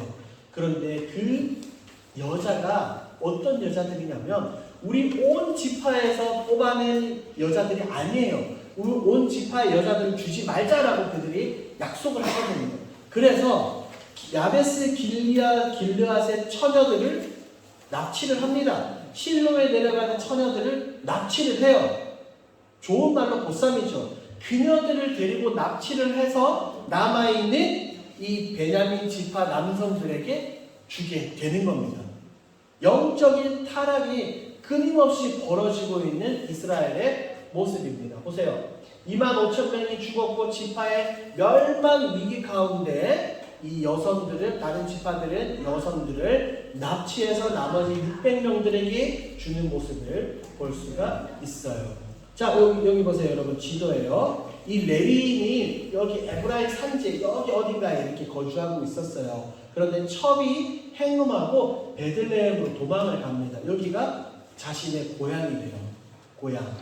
그래서 이 레위인이 이렇게 이렇게 내력을 하죠. 그래서 베들레헴에 도착을 해서 자기 장인에게 이야기를 합니다. 그래서 원래는 이제 첩을 데리고 바로 가려고 이야기하는데 장인이 조금만 더 물러라, 하루만 더 머물러라 며칠을 머무르다가 이제는 도저히 안 되겠어서 이제 첩을 데리고 이렇게 올라가는 거예요. 이렇게 올라가다가 어디? 베냐민 지파에 속한 기브아 여기에 도착을 하는 거예요. 맞아주는 사람이 하나도 없었는데 한 어르신이 맞아주죠. 그런데 불량배가 찾아와서 관계하겠다라고 이야기할 때 자신의 첩을 줍니다. 첩을 이제 그들에게 줬는데 첩이 밤새도록 집단 간강을 당하고 죽임을 맞이하게 되죠. 이때 레위인은 이 자신의 첩을 데리고 죽은 이 시체를 가지고 다시 자신의 고향으로 올라가요. 그리고 여기 이 자신의 집에서 12토막을 내가지고 온 이스라엘에 뿌립니다. 그럴 때 이스라엘 백성들이 어디에 모였다고요? 미스바. 여기에. 이 큰 도시에 모여서 어디를 치겠다는 거예요? 기브아에 있는 이 베냐민 지파 기브아 속한 불량배들을 솎아내라라고 이야기했는데 이 베냐민 지파가 솎아냈다? 거절했다? 거절했어요. 이때부터 전쟁이 시작돼서 다 죽게 된 겁니다. 동족 살해, 베냐민 지파가 멸절될 위기에 놓여 있다. 그때 이 사람들은 정신을 차리고 실로에 있는 처녀들이나 내려 길르앗 야베스 길르앗의 처녀들을 납치를 해서 그들에게 주어서 다시 베냐민 지파가 이 명맥을 이어갈 수 있게끔 한 사건이 사사기 후반부에 등장을 하게 되는 겁니다. 보세요. 한 개인의 가정의 우상숭배가 어디로 퍼졌어요? 지파로 퍼졌어요. 지파로 퍼졌는데 그것이 결국에는 어떻게 되냐면 온 전역 가운데 나중에는 다 퍼지게 됩니다. 그리고 한 개인의 도덕적 부패가 어떻게 되는 거예요?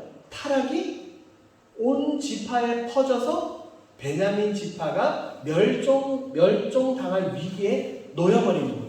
그러니까 처음 제가 말씀드린 것처럼 이 사사시대는 계속해서 하나님으로부터 점점 멀어지고 더 크게 악을 행하는 모습. 여러분 보세요.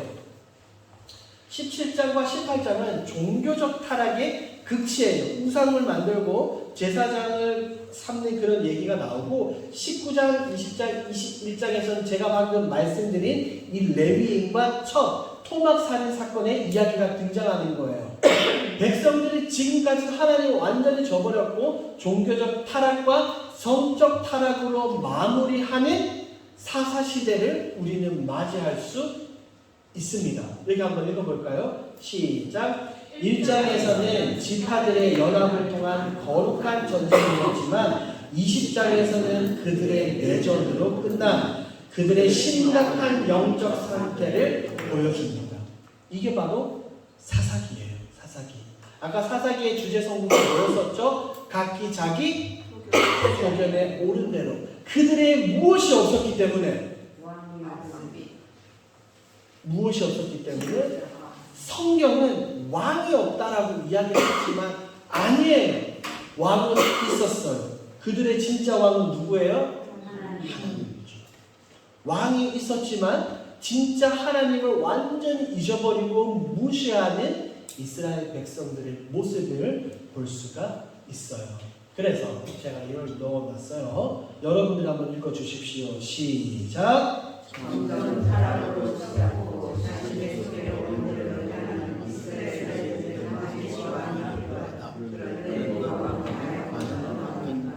이스라엘에게 왕이 필요합니다.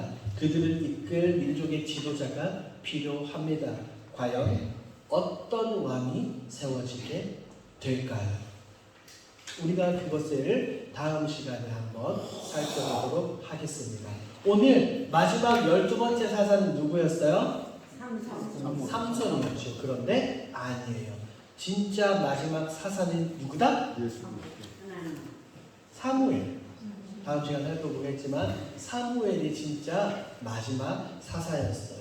자, 사사시대가 이렇게 끝납니다. 그런데 사사시대 안에 또 다른 이야기가 하나 등장했어요. 어떤 성경이에요? 그게 바로 룻기입니다. 자, 룻기를 먼저 한번 살펴보도록 하겠습니다. 이게 사사의 그림이고요. 룻기가 바로 이겁니다. 아까 제가 이 그림 보여드렸죠, 여러분? 이 상태가 맹인이 스스로 이제 앞길을 헤쳐나가는 영적 암흑 상태가 바로 사사시대였다면 그 사사시대 가운데 한 줄기 빛이 딱 비치기 시작하는데 그녀가 바로 누구예요? 룻이죠.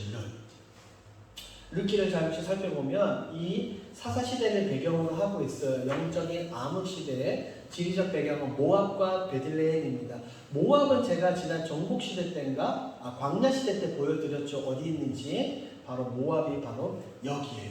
모압 동편에서 누가 죽었어요? 그렇죠. 모세가 죽었어요. 자, 룻은 이 모압 여인이었어요. 나오미와 그의 가족들은 이 베들레헴에 있다가 기근 때문에 모압 땅으로 이주했죠. 여기에서 남편과 두 아들이 죽고 이제 룻과 오르바가 함께 돌아오려고 했다가 오르바는 도망을 가죠. 다시 돌아가죠. 룻과 나오미는 이 먼 길을 거쳐서 이렇게 약속의 땅 베들레헴으로 돌아오게 됩니다. 이곳 베들레헴에서 누구를 만나게 되죠? 누구를 만나게 돼요?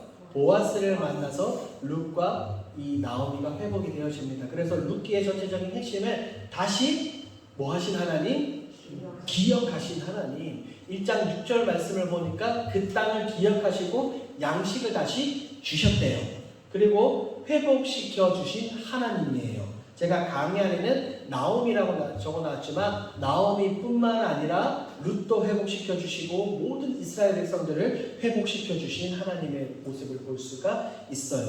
그리고 이방 여인의 도전과 은혜에 대해서 우리가 알 수 있습니다. 결국 보아스가 이제 예수 그리스도의 족보에 올라가게 되죠. 룻도 올라가게 되고 그리고 그들의 자손을 통해서 이스라엘의 두 번째 왕 누가 나와요?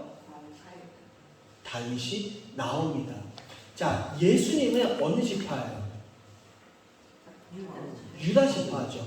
유다, 창세기 38장에서 유다와 누구의 이야기? 다말의 이야기가 나와요. 그런데 거기서부터 이제 족보가 이어져 오거든요. 베레스부터 시작되는 거예요. 베헤람, 암나살, 오오, 이다 누구까지?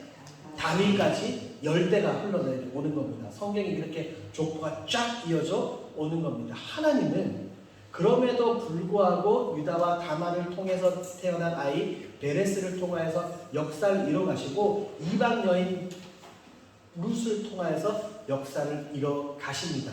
룻기 마지막에 제가 그렇게 설교를 했죠. 영적인 암흑 시대에 장차 우리의 참된 왕이자 구세주를 미리 보여주는 성경이 바로 이 룻기입니다. 룻기. 그래서 수요일에 계속 오셨던 분들은 제 룻기 설교를 통해서 이 흐름을 살펴보셨겠지만 혹시나 참여하지 못하신 분들은 강의 안에 있는 이 룻기 시리즈 설교를 핸드폰으로 카메라로 딱 비추시면 바로 룻기 설교가 등장을 합니다. 그래서 여러분들이 이 룻기 설교를 시간 되실 때 들어보시면 되겠습니다. 자, 이게 바로 이제 사사시대의 반복의 사이클입니다. 첫 번째 뭐요?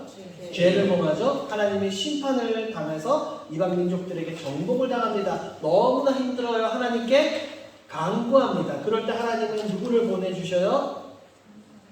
누구를 보내주셔요? 사사를 보내셔 구원을 해주십니다. 그런데 사사들이 평안하지만 그들이 또다시 범죄하기 시작을 해요. 평안 가운데 침묵합니다. 자, 요 그림 보세요. 사이클. 백성들이 이 다람쥐 쳇바퀴 돌듯이 계속해서 반복하는데 이 악순환이 몇 번 등장한다고요? 7번 등장을 합니다. 그림으로 한번 살펴보죠. 양털 짠 사람 누구? 누구? 기드온이죠. 여성 사사 누구요? 드보라. 자, 그 다음에 왼손잡이 누구? 장애인. 두 번째입니까? 누구예요? 에훗입니다. 그러면 마지막 사사 누구예요? 삼손이죠. 이렇게 이제 사사 이야기가 사사 시대의 모든 이야기가 다 끝나게 되었습니다. 여러분 이 12사사 기억해요? 못해요? 안 하셔도 돼요? 못 하셔도 됩니다. 숙제는 없습니다. 하지만 제가 아까 숙제 하나 내드렸죠? 무슨 숙제예요? 사사들의 이름의 뜻을 적으셔서 카톡으로 보내주시기 바랍니다. 뭐 기드온은 어떤 뜻, 그렇죠? 그 다음에 삼손은 어떤 뜻 제가 분명하게 말씀을 드렸습니다. 여러분들이 그 이름을 적으셔가지고 보내주시기 바랍니다. 여기 질문 없으시죠? 광고를 하면 첫 번째, 다음 주에는 모인다 안 모인다? 모이지 않습니다. 이번 주에는 강의안이 배포되지 않아요, 여러분. 그 부분을 꼭 기억하시고, 두 번째, 일단은 죄송합니다. 오늘 제가 원래 항상 차랑 간식은 제가 준비해 오거든요. 그런데 제가 오늘 깜빡하고 준비해 오지 않았어요. 그래도 뭐 괜찮죠? 안 드셔도 괜찮죠? 어쨌든 오늘도 고생하셨고, 이제 몇 개 안 남았어요. 몇 강 남았어요? 4강 남았어요. 이제 무슨 시대 남았습니까? 무슨 시대예요? 이제 왕이 세워졌으니까 통일한국 시대, 그 다음에 분열한국 시대, 그 다음에 포로 시대, 그 다음에 포르기아 시대, 이렇게 4번이 남았습니다. 이제 얼마 남지 않았으니까 여러분 끝까지 힘내서 참여해 주시면 좋겠습니다. 아시겠죠? 자, 제가 기도하고 마무리하도록 하겠습니다. 하나님 감사합니다. 오늘 이렇게 6번째 사사시대를 살펴보았습니다. 하나님, 이것은 그냥 성경에 등장하는 것이 아니라 오늘 21세기를 살아가는 우리의 현실이라고 생각합니다. 사사들의 모습, 그리고 범죄한 이스라엘 백성들의 모습을 반면교사 삼아 우리는 지금부터 앞으로 영원히 하나님만을 사랑하고 하나님만을 섬길 것을 다짐하기를 소망합니다. 약하고 연약하지만 내게 능력 주시는 그 하나님을 의지하여서 굳건한 반석 위에 든든히 서는 우리 모든 장로님들과 권사님들과 집사님들이 되어줄 수 있도록 주님 역사하여 주옵소서. 감사드리며 예수님의 이름으로 기도합니다. 아멘. 고생하셨습니다.